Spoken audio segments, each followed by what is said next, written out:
There she was, on the roof, in her wedding dress, spinning, not fast, just a slow, eerie twirl like she was dancing with a ghost I couldn't see. The veil was tangled in her hair, the hem dark with soot, and she was barefoot in 23-degree weather. I stood below in my slippers, holding a mug of reheated coffee and a heart full of thunder. She didn't look down at me. She just whispered something to the sky, something I couldn't hear.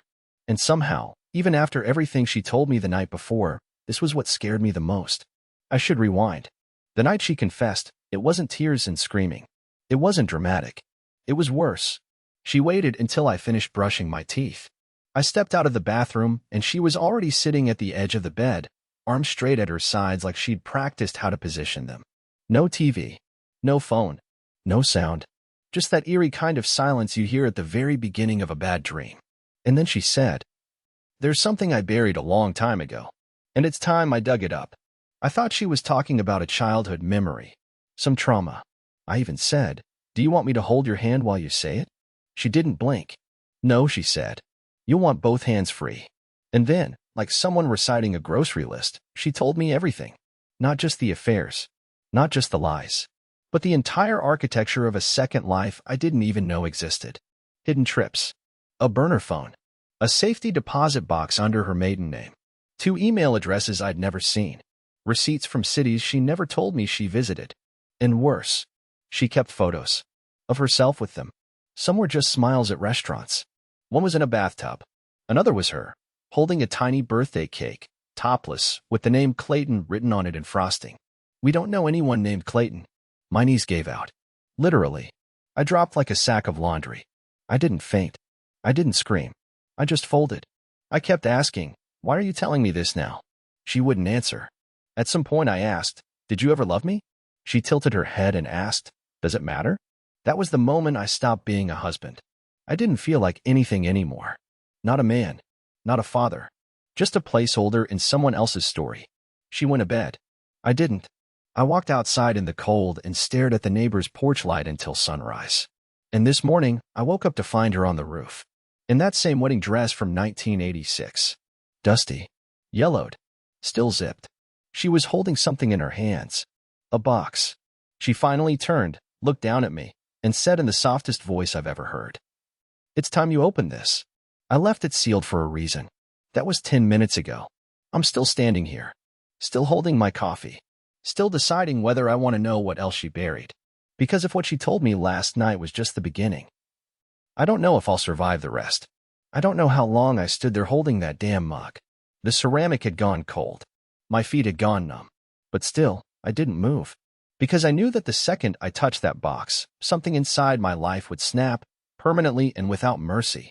She held it out toward me from the rooftop like it was sacred. Not like a gift, not like a threat, more like a final transaction. A trade of truths. She didn't smile. Didn't blink. She looked finished, like someone who just dropped off their last letter at the post office and had nothing else to say. I climbed the ladder slowly. Not because I was afraid of heights. I just didn't trust what my body might do once I was next to her. She stepped back as I reached the shingles, giving me space, keeping that box between us like a peace offering or maybe a bomb. I sat down on the edge of the roof. The wind was dry and sharp, and every second of silence stretched my nerves thinner and thinner until I finally said, "Is there anything else I should know before I open it?" She shook her head once. "It'll all make sense." I didn't want it to make sense. I wanted to wake up in bed with her still beside me, annoyed about the neighbor's dog barking at dawn. But those mornings had died long ago. I just hadn't noticed the funeral. The box was wooden. Handcrafted, maybe. Something old. Something meaningful. On the top, etched faintly into the surface, was the number 37. Not carved like an artist, scratched, like someone digging into it out of guilt. No lock. Just a simple clasp. I opened it. And at first, I didn't understand what I was seeing. It was a bundle of letters, stacked neatly, each one sealed in a red envelope. And every envelope had a date on the front, one for every year of our marriage, starting with year 1 and ending with year 37. I froze. "You wrote these?" She nodded. "One every year on our anniversary. I never gave them to you. I wasn't ready. I don't know what I was expecting. A photograph, a document, a DNA test. But not this. Not love letters, or were they?" I pulled the first one out. My hands were shaking. She didn't stop me. Year 1. It was sweet, honest, vulnerable. It talked about how surprised she was to love me so deeply, how she felt safe, how she thought our quiet life might be the best kind of adventure. I started crying before I even finished it. Then I opened Year 5. The tone had changed. She wrote about boredom, about a coworker named Glenn who made her laugh in ways I didn't, about how she kissed him in the supply room and immediately regretted it, but not enough to tell me. I was shaking again, but this time from something colder. Year 9 was a confession, an actual affair. Not Glenn. Someone else. A man from a real estate seminar in Albany. She called him M. She described how exciting it felt to lie to me, how clean she felt coming home to me afterward. My vision blurred. I opened Year 13. She was pregnant that year, but I remembered something, that pregnancy ended in a miscarriage. Or at least that's what I was told. The letter suggested something else entirely. That she wasn't sure who the father was. That maybe she didn't want the baby after all. I started to gag. I had to close the box. I turned to her, still sitting there beside me in that old dress, watching me unravel. "Why are you doing this?" I asked. "Because I was tired of living in 2 timelines," she said. "And because I wanted you to know the truth before it was too late." "Too late for what?" She paused, looked out over the trees, then whispered, "Before I forget who I am." That's when I realized this wasn't guilt. It was a countdown. I looked at her again, really looked, and I saw the tremor in her hand, the way she kept blinking too often, like her mind was trying to hold something in place that was slipping. And just like that, the betrayal wasn't the sharpest pain anymore. It was the dread that maybe, just maybe, this woman who had rewritten the story of my life behind my back was now slowly forgetting her own. The box, the letters, the rooftop, they weren't just confessions. They were preservation. She stood up and walked to the ladder. "I'll be inside," she said quietly. "Read them, or burn them. But please, don't ignore them." She climbed down slowly, carefully, wedding dress fluttering like it remembered being white.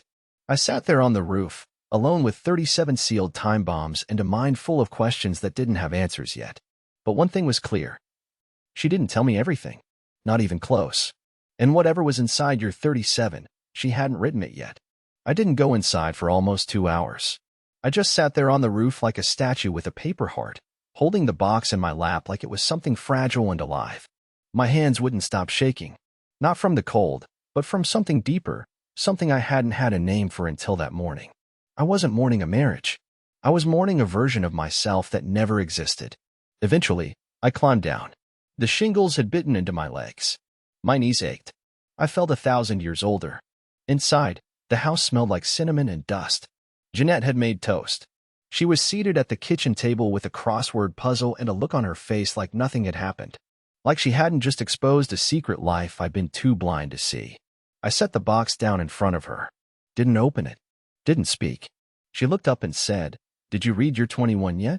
The way she asked it, it wasn't fear. It was anticipation. She wanted me to read it. "No," I muttered. I couldn't. Her eyes flicked down to the box. "You should." So that night, after she fell asleep on the couch watching an old detective show, I took the box into the garage. I didn't want the letters near our bedroom. I didn't want the smell of engine oil and old paint cans mixed with betrayal, but it felt safer, somehow. I read Year 21 under a yellow bulb with a dying buzz. It was dated the year Colleen moved out for college. The handwriting was different, tighter, nervous. She wrote about feeling abandoned, about resenting me for not noticing how lost she was. She described long drives to nowhere, parking at the lake and wondering what it would feel like to start over. There was mention of a man again, different this time. She called him A. He wasn't someone she met by accident. He was someone she sought out. "I was the first person I met with the intention of doing something I couldn't undo," she wrote. "I didn't trip. I didn't slip. I walked straight into it with both eyes open." That line stuck in my throat. I read it 3 times. Something I couldn't undo. And then, something I hadn't seen in any other letter happened. There was a second page, folded and taped to the back of the envelope. I peeled it open. It wasn't written to me. It was addressed to him. If I go through with this, I need you to understand what you're taking from me. He's not perfect, but he's loyal. He's the only man who's ever looked at me like I mattered more than the sky. If we start this, I can't promise I'll stop. And I can't promise I'll ever go back to being the woman he thinks I am." I dropped the page. I started breathing too fast. My palms were sweating. I was pacing in circles, muttering like a lunatic. So it wasn't just confessions. These letters weren't just closure. They were maps. Proof that she didn't just betray me in the heat of some moment. She orchestrated her other life, documented it, cherished it. And for what? I felt sick. Not just emotionally, viscerally. I grabbed a trash bin and vomited. It came in waves. Like grief had turned into poison and decided to evacuate. I should have stopped reading then, but part of me needed to see how deep the rot went. The next morning, I drove to the post office. There was a letter I'd meant to mail out, a birthday card for Colleen's youngest. But when I opened my glove compartment to get it, something fell out. Another envelope. A plain one. It wasn't stamped. It wasn't addressed. But it was sealed. I opened it out of reflex. Inside was a photograph. Jeanette, sitting at a restaurant I didn't recognize, holding hands with a man I couldn't place. But what stopped me cold was the date printed in the corner, August 9th, 2006. That was our anniversary. I flipped it over. In shaky handwriting, just 5 words. He knows. Say nothing more. My breath stopped. My hands were jelly. Who wrote that? Who put it in my car? And more terrifyingly, who knew that I had started reading? When I got home, Jeanette was sitting at the dining table, sipping tea, staring out the window like a woman waiting for winter to end. I asked her directly, "Did you put this in my glove box?" She didn't even turn. "I didn't have to," she said. And I swear to God, she smiled. That night, I couldn't sleep. I watched her from the hallway. Just sat there in the dark, listening to her breathe, wondering if I'd ever truly known who was lying in that bed beside me all these years. One of the letters was missing from the box. Year 18. And the lock to our attic was broken. I stared at the broken lock on the attic door for a full 10 minutes before doing anything. The latch was hanging loose like it had been pried open, maybe with a crowbar, or something less obvious. The metal screws were still lying on the floor like they'd only recently popped loose, and one of them had rolled against the wall. I touched it. Still warm. We never went into the attic. Never had a reason. I stored a few old boxes up there after retirement. Mostly forgotten holiday decorations and a busted sewing machine. But that was it. Jeanette always said it was too dusty for her lungs, and I believed her. I believed a lot of things. But not anymore. I grabbed a flashlight and climbed the narrow wooden steps. The door creaked open like it was being forced into confession. The air was musty, thick, and dry. And the moment I stepped into the space, I realized something was off. It smelled faintly like burnt wax. My eyes adjusted. The flashlight beam wobbled over cardboard boxes, faded plastic bins, a collapsed folding chair, and something new, a small metal filing cabinet I definitely didn't put there. It was tucked into the far corner under the slant of the roof, partially hidden behind a dusty tarp. I moved toward it, each step sounding like a drumbeat in my head. That's when I saw it. On the far wall, right behind the cabinet, someone had scratched words into the plaster with something sharp. And not just once. Over and over. Deep, messy lines, like someone had been desperate to make it permanent. 6 words, all caps, carved at least a dozen times. I know who you really are. Not, I know who she is. Not, I know what happened. You. Me. I stumbled backwards so fast I knocked over a box of old wreaths. My flashlight hit the ground and spun wildly, casting shadows that made everything worse. I took a breath. Focused. Then turned to the cabinet. There was no lock, just a latch. It opened with a slight squeal. Inside were 3 things. First, a worn leather journal. Second, a Ziploc bag containing a set of keys on a blue keychain labeled M's Place. And third, a wedding ring. Not mine. Not Jeanette's. Someone else's. My stomach twisted so hard I had to sit down. I opened the journal. Page 1 was dated October 17, 2005. The handwriting wasn't Jeanette's. I would have recognized it instantly. This was a man's handwriting. Slanted, jagged, uneven like it was written under stress. And the first sentence sent a jolt of nausea up my spine. If someone finds this after I disappear, she did it. She won't admit it, but she'll make it look like it was your fault. I couldn't breathe. I flipped through. The entries weren't long, just thoughts. Fragments. But they painted a picture I didn't want to see. This man, no name given, just the initial M, had been in love with my wife. Obsessively. He wrote about how she gave him pieces of herself but never the whole. How she made promises she later erased. How she manipulated his silence by hinting she'd expose him. And how he feared she'd tell me everything, but with a twist that made him the villain. There was one entry, though, that chilled me completely. She says her husband is too weak to see the truth. that he lives in his own movie, where she's still the girl he married. She says he'll break the second he realizes who she really is. I read that 3 times. The shame, it boiled. I felt it under my skin, in my teeth, behind my eyes. Because she wasn't wrong. I had lived in that movie. I had loved a version of her that didn't exist anymore, maybe never did. And now? I was standing in the shadows of her second life, holding proof that someone else had vanished into it. I took the ring from the cabinet. It was plain, scratched, worn. Engraved faintly on the inside were the initials, MRS. I didn't recognize them, but they weren't hers. And they definitely weren't mine. I went downstairs in a daze, clutching the journal like it might disappear if I let go. Jeanette was asleep again, this time in the armchair by the window. She looked peaceful, empty, like someone who'd already let go of everything that mattered. I whispered, "Who the hell are you?" She didn't stir. So I did something I'd never done before. I went into her closet, quietly, carefully, and I found a shoebox tucked into the back behind a line of old scarves. Inside, I found dozens of tiny, unmarked photographs, all of them taken from a distance, all of them of me, in the yard, at the grocery store, sitting at work, sleeping. None of them I remembered anyone taking, and tucked into the bottom was a letter addressed, not to me, but to Colleen. I didn't open the letter at first. My hands wouldn't let me. Just the sight of Colleen's name in my wife's handwriting made something seize inside me, like a rubber band pulled too tight. I sat on the floor with that shoebox between my knees, staring at the envelope like it was radioactive. This wasn't just between Jeanette and me anymore. This was our daughter. And somehow, Jeanette had involved her in all of it. I placed the letter on the coffee table, paced the room for 20 minutes, and then finally broke the seal. The first thing I noticed was that it wasn't dated. No, "Dear Colleen," no, "Love, Mom." Just lines of raw writing, like she'd poured her thoughts out in one uncontrollable stream. Some of it was poetic. Some of it was cold. Some of it was terrifying. She wrote about how she never wanted a daughter at first, how the idea of being tethered to something that permanent felt suffocating. She said she hoped motherhood would change her, but it didn't. It just taught her to perform better. That's the word she used. Perform. Then came the worst part. If you ever wonder why I was distant when you were a child, it's because I saw too much of me in you. The lies you'll learn to tell. The silence you'll master. I knew you'd inherit it, whether I warned you or not. And I didn't want to be there when it bloomed. I dropped the paper. My jaw was clenched so tight it hurt.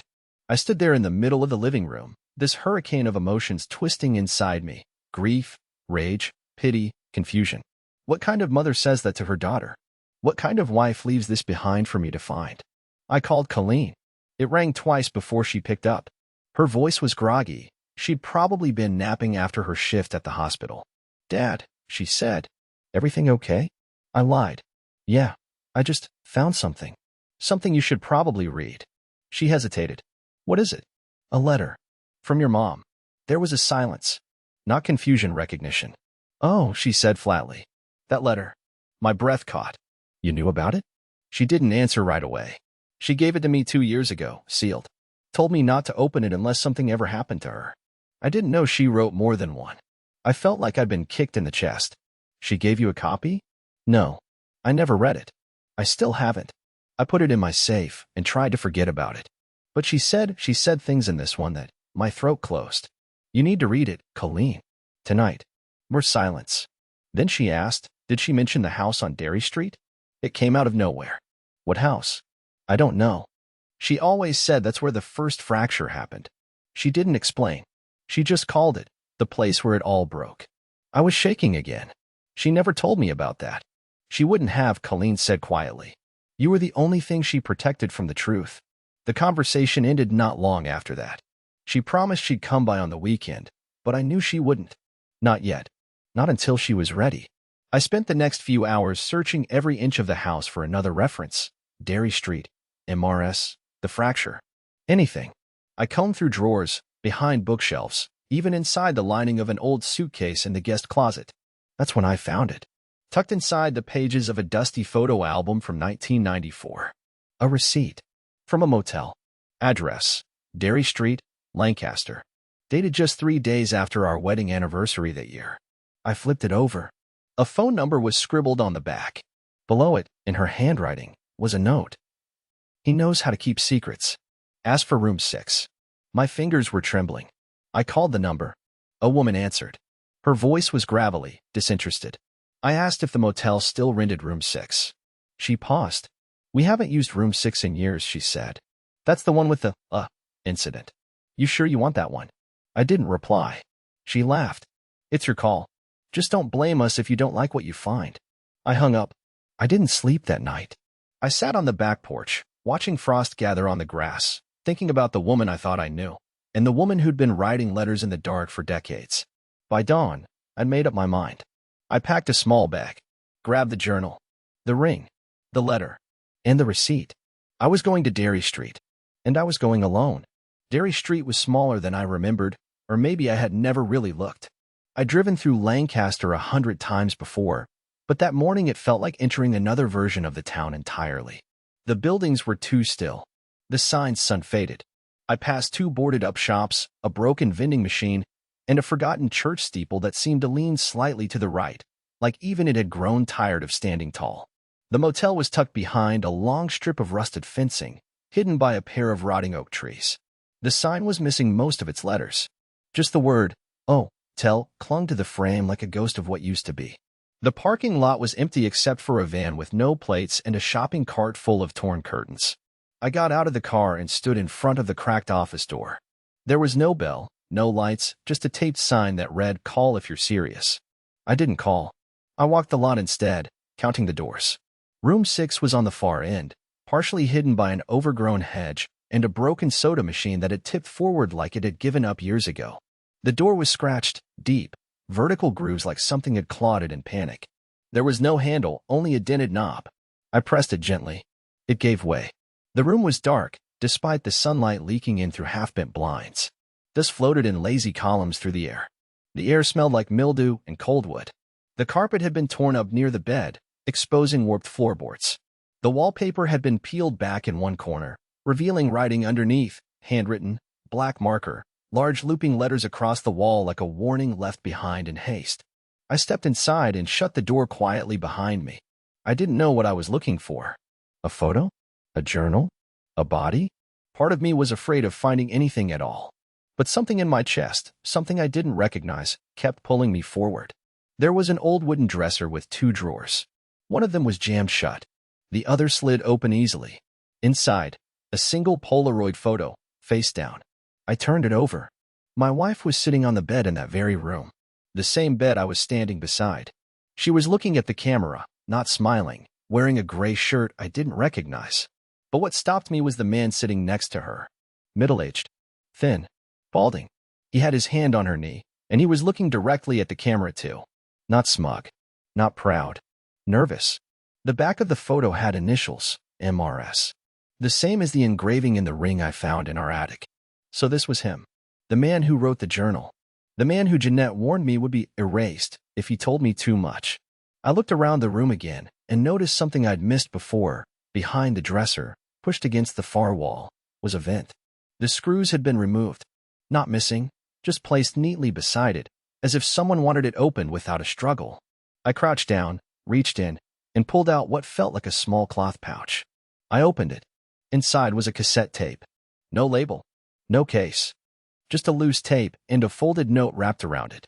The note said, "If he finds this, tell him it was never just affection. She planned this."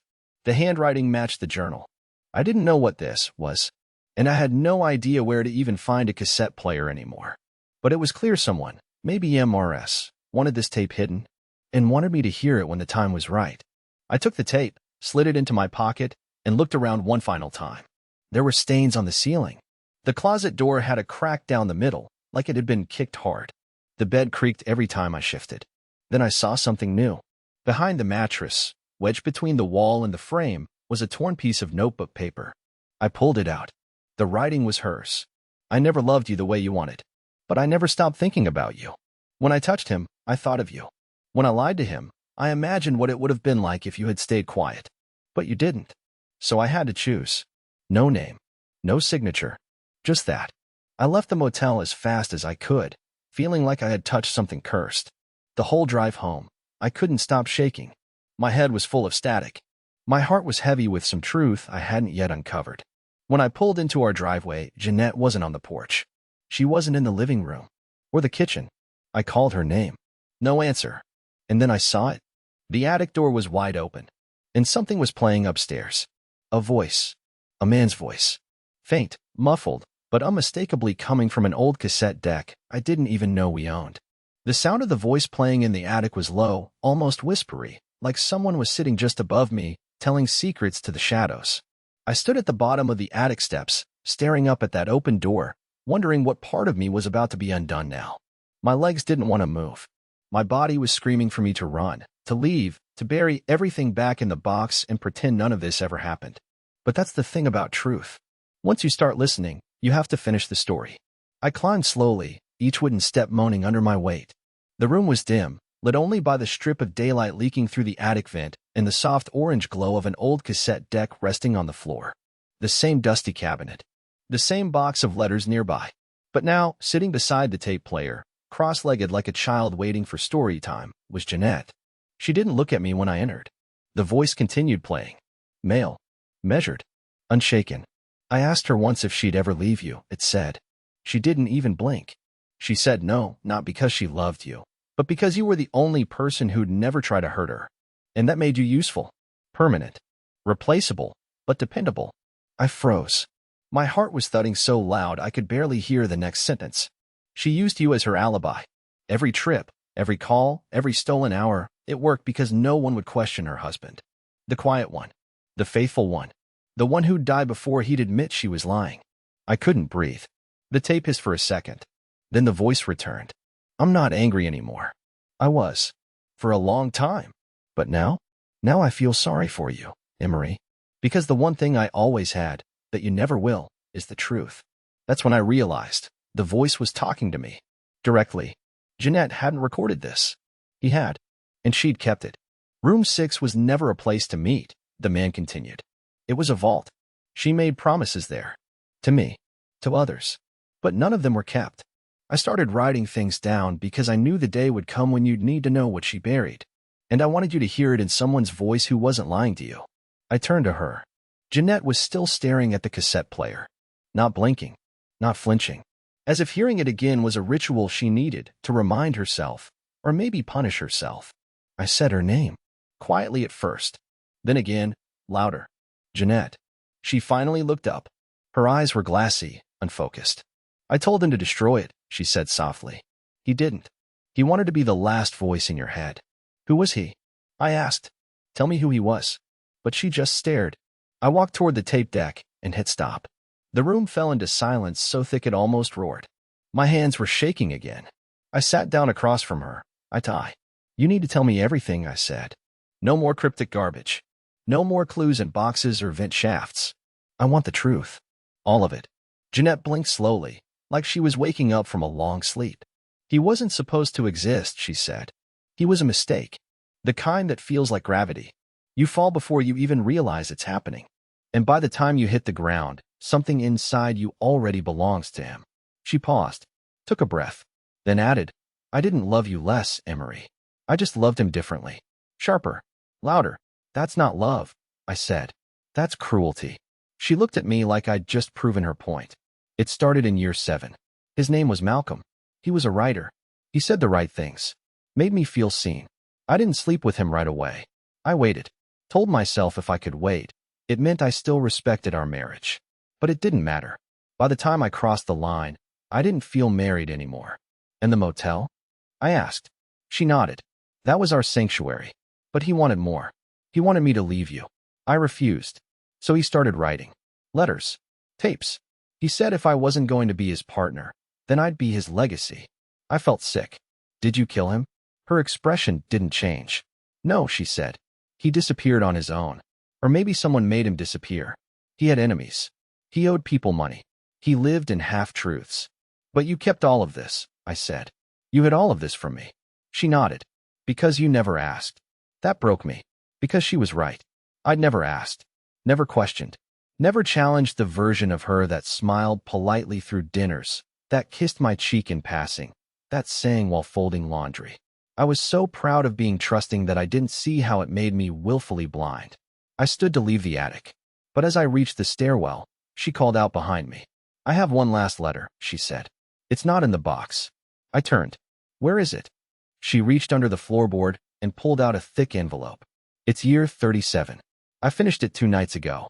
I took it, my hands trembling. This one, she said, isn't a confession. It's a goodbye. Then she turned her gaze out the window again, as if she already knew the next scene. As if she had watched this ending in her mind 100 times before. And as I walked down the stairs, letter in hand, I realized something truly horrifying. I hadn't opened that envelope yet, but I already knew how it would end. I didn't read it right away. I held the envelope like it was breathing, like it might change shape in my hand if I waited long enough.